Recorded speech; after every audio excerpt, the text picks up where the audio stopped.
अकोल्यावरून 5 जण पशुपतीनाथ देवदर्शनासाठी काठमांडू इथे मंगळवारी संध्याकाळी पोचलेला आहे. मंगळवारी संध्याकाळी पोचल्यानंतर इथे दुसऱ्या दिवशी सकाळपासून कर्फ्यू संचारबंदी सुरू झालेली आहे.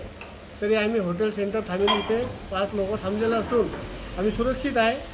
तरी आम्ही प्रशासनाला याची काल माहिती दिलेली आहे. तरी प्रशासनाने आम्हाला मदत करावी व आम्हाला इथून तात्काळ अकोल्यात नेण्याची कृपा करावी ही विनंती. धन्यवाद.